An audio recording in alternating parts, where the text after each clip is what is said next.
In this video, I'm going to take you to this social housing HMO project that I've just finished.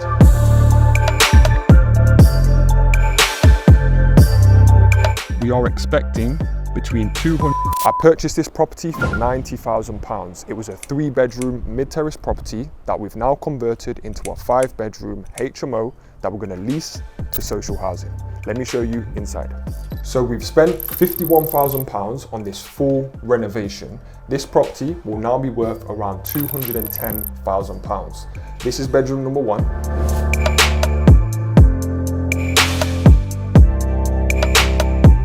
The social housing provider that we're going to lease this property to, they're going to pay £420 per room. So this bedroom right here, we will get £420 per month for this room. Stay tuned until the end of this video, guys, because I'm going to go through the detailed numbers with you.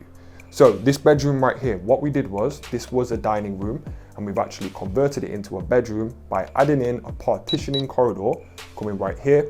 And this has created this bedroom. This is bedroom number 1. Let me show you the kitchen, living, communal area. So this right here, this is a fire panel. Now, if you've got a HMO that is 3 stories or above, you're definitely gonna need one of these. This is the living area. We do need to get a sofa that's literally on its way. It's about to be delivered tomorrow. And we've just gone for a nice finish with this property, guys. £51,000, I believe, was a very good price to create this full 5-bedroom HMO. This property was battered. Let me show you what it looked like before.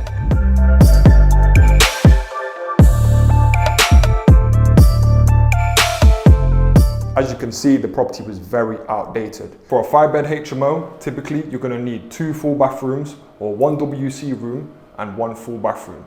We've got a full bathroom upstairs, which I'll show you shortly. This is the WC, very basic, it's just literally a toilet room with a sink. We just need to add the mirror. This is the kitchen. This kitchen cost £5,500. We got this kitchen from Howdens. That's typically the company I'll use to get my kitchens from. My build team organize all of that side of things, but the kitchen costs roughly 5.5k, including appliances. As you guys can see, we have a black fridge freezer right here, and then we have a black washing machine right here. We wanted to make it kind of match the kitchen because before I've had kitchens and they've had the appliances in white and it just looks horrible. Now we've just gone for the basic finish on this kitchen as this is a social housing one, but I do think it looks pretty good. What do you guys think? Comment below. Now guys, the renovation, £51,000. Let me know if you think I overpaid on this renovation, guys. Comment below, I want to hear your thoughts. Again, you'll see throughout this property, we've got emergency lighting, smoke alarms, carbon monoxide detectors. These are all things that you're gonna need when you're doing a HMO conversion. So this is the garden area. As you can see, it's a decent size. This leads on from the kitchen. So it's a great area for the tenants to relax and enjoy the sunshine that we rarely get in the UK. But what were some of the challenges that we faced on this project? Well, when we was actually about to start the renovation process, we was looking at the plans that we had for this property and we was thinking, is the communal area going to be too tight? We was very concerned that it was going to be too small, like the living area, for the property to be HMO compliant. If the property is not HMO compliant, it's very bad news, guys, because what it means is that you can't get a HMO license on it and the provider won't take it on. Sorry, there's a fly. So that was definitely a legit challenge that we faced. But what we actually did was, guys, we got the social housing provider to come out to the property very early on to check before we started the renovation, because if it was going to be too small, we would have just rejigged the layout, made some changes to the layout, and it would have been okay. We would have been able to make it work. But luckily, guys, the provider came out and they was happy with it. They said it's fine, they signed it off. Also, we checked with HMO licensing. So not only the HMO licensing need to be happy, but also if it's social housing, the provider needs to be happy as well. Property is all about problem solving. A lot of my mentees that are on my training and mentorship program, when we're analysing deals, one of the first things we'll look at is the floor plan. Can we make the property work as a 5 or 6 bed HMO? I love analysing deals, guys, so I do it on Zoom. So I'll jump on a Zoom with one of my mentees. We'll look at the deal, we'll look at the numbers, the floor plans, the layouts, make sure everything is stacking up, because my rule number 1 is never lose money. Rule number 2, never forget rule number 1. So this property has got 1 full bathroom and 1 WC. A WC just basically means a toilet room. So we've got that downstairs in the living area. And the full bathroom is right here. Let me show you.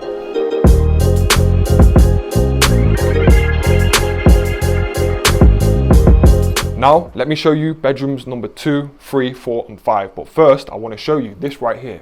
This is something called an emergency light. This light will automatically come on when people walk around the light. It's automatic. That saves on energy bills. If this was a working professional one, we have to pay the bills. But this one's social housing, so they cover all the bills, which is amazing because it increases our profitability, which you're going to find out very soon on how much money this property will make me per month. So this is bedroom number 2, really nice size. Now the minimum room size requirement in this area is 6.5 square meters. Now 6.5 square meters, granted, is quite small. This room here is roughly 12 square meters, so it's a good sized room, which is perfect because we want our rooms in our HMOs to be as big as possible. So this is bedroom 2. As you can see right here, we have the fire door closures. This is one of the legal requirements for HMO fire doors. Now, one thing you can do is you can have a automatic chain that goes right here. So it will basically be a fire door closure, but it's on the actual door closure itself. Whereas we put these ones on because it's just easier. Sometimes we have problems doing these ones, so that's why we do this. So this is another HMO requirement, is to have banisters on all of the stairways. So when we're going up the stairs, we need the tenants to be safe so they don't fall over. All of these things, guys, they're all listed on the council's website. But keep in mind, each council has different regulations and rules. So the best way to do it is to look on the council's website and see their exact requirements and then follow those requirements to a T. This is bedroom number 3. This is the smallest room in this 5-bedroom HMO. Now guys, one thing to note is that the social housing provider that I'm going to be leasing this property to, they don't even want you to put bedding on the beds. So if you're wondering why there's no bedding, then you know why. Do you need a mortgage broker so you can do deals just like this for yourself? Well, the broker that I use are called Mortgage Style. The link is in the description. They are the UK's rated #1 HMO broker.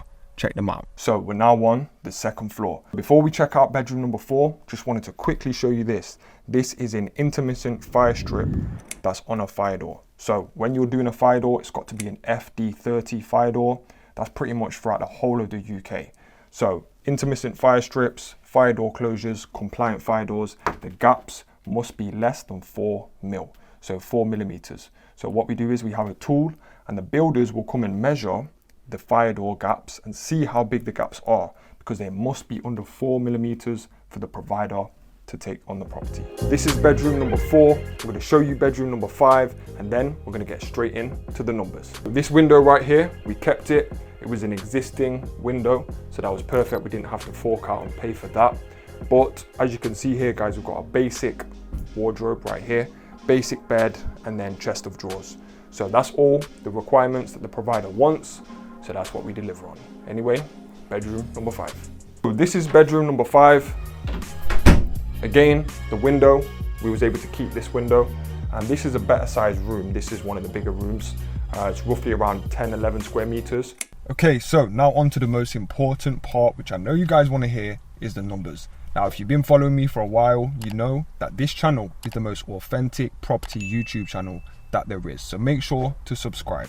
Now guys, I'm going to talk you through the full numbers. We purchased this property. It was a 3-bedroom mid-terrace property that we converted into a 5-bedroom HMO. The refurb cost was £51,000. So the purchase price, we bought this property, it was listed on Rightmove and we purchased it for £90,000. It was listed for around 100k. We bought it for 90 and we spent £51,000 on the full renovation. So that includes a brand new kitchen, 2 new bathrooms, fire doors throughout, new carpets, new flooring, plastering throughout, smoke alarms, emergency lighting, everything, guys, to make this property HMO compliant. It's £51,000. Now I work with 2 different build teams, guys, that I've worked with for a long time. One of them I've been working with for over 3 years. When I get a property, I basically get them to come out and I get them to inspect the property with myself. We do a walk around tour and then I'll basically say to them, these are the specs that I want the property to look like and be like. They'll then give me a quote, a very detailed quote, and what I'll do is I'll look through that quote, make sure everything's listed that we need, and then if I'm happy with it, we'll go ahead and start the works. So this refurb has taken around 3 months. The social housing provider I work with, they can be very slow. I'm not gonna lie guys, they can be a bit slow, but it's okay because it's worth it when the property's cash flowing. With this property, we're gonna know exactly how much profit we're gonna make every single month because we get paid the same amount, £2,100 per month. All we have to pay for in the month is our mortgage payment and insurance. They cover all the bills, all the maintenance, and there's no void periods because they give us a 7-year lease. Back to the numbers, 90k purchase price, £51,000 for the full renovation. The end value, when this property gets revalued, we are expecting between £200,000 to £210,000. Now, the reason why I can say that with chest is because I've got lots of properties in this area, and that is typically what we're getting them valued for. I've got other 5 beds in this area and in other locations that have been valued for 210.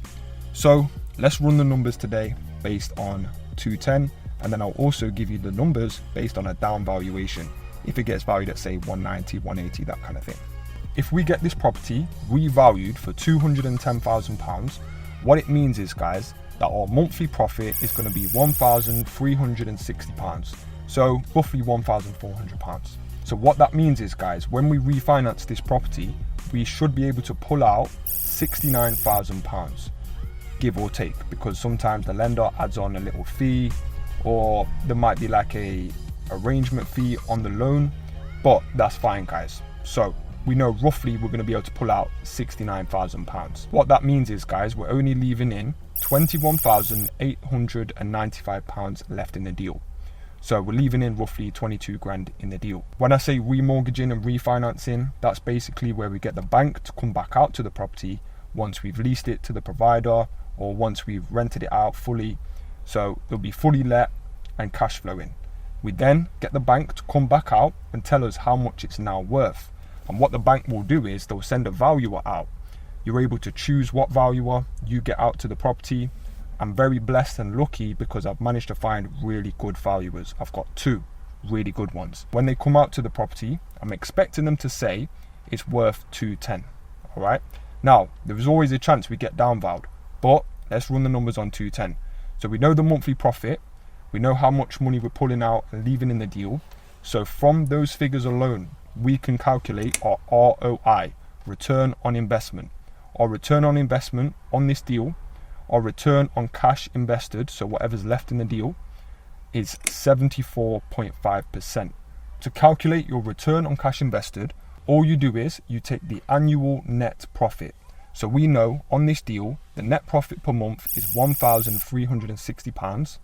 You times that by 12, which gives you this figure right here, £16,320. Okay.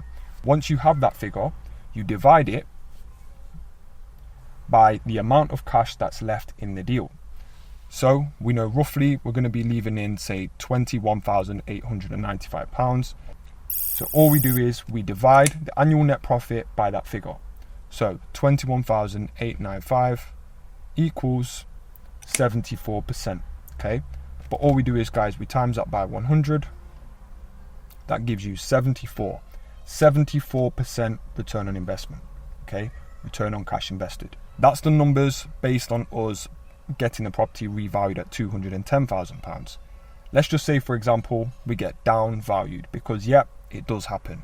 Let's just say, for example, this property gets valued at £180,000. What that means is, guys, is that we'd be able to pull out £49,500 from the deal, and we'd leave in £41,395 in the deal.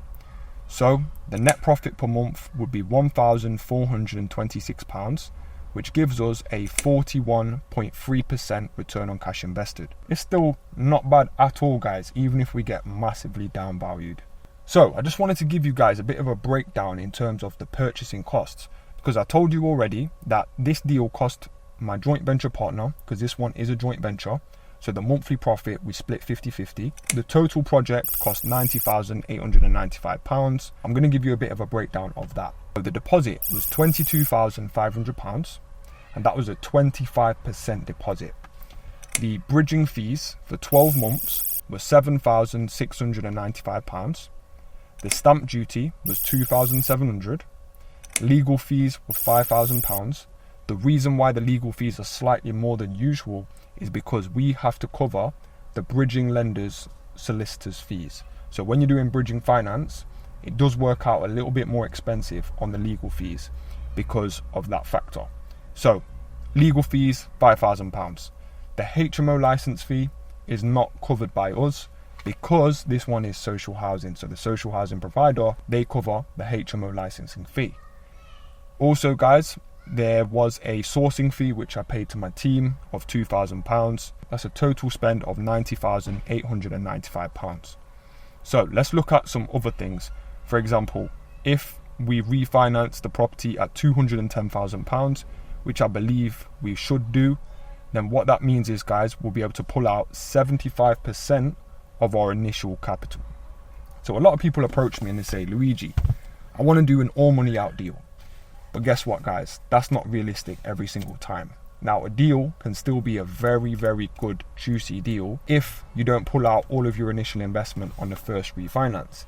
Because, guys, these properties right here, we might refinance them multiple times. So we'll refinance it now, once the provider takes it on, and then say 2-3 years time, we might do it again, pull out more capital.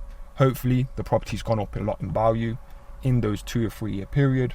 So that's kind of how we play it, guys. And remember, it's all about the ROCI, return on cash invested. If this property got downvalued for £180,000, we would still be able to pull out 54% of the initial investment. So from that £91,000, that's how much the deal cost to do.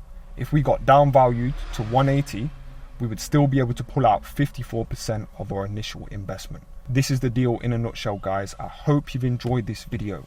Remember to like, comment and subscribe, and drop a comment. Let me know what you guys want me to make, because guys, I've got so many ideas for videos in my head, but I don't know what you guys want to see. So make sure to drop a comment on this video. Let me know what you think about my refurb cost, 51k. Do you think that's good or bad? Anyway, I'll see you next time. Guys, as well, if you do want to have me as your coach or mentor for property, all you need to do is click on the link in the description of this video and you can apply to have me as your mentor.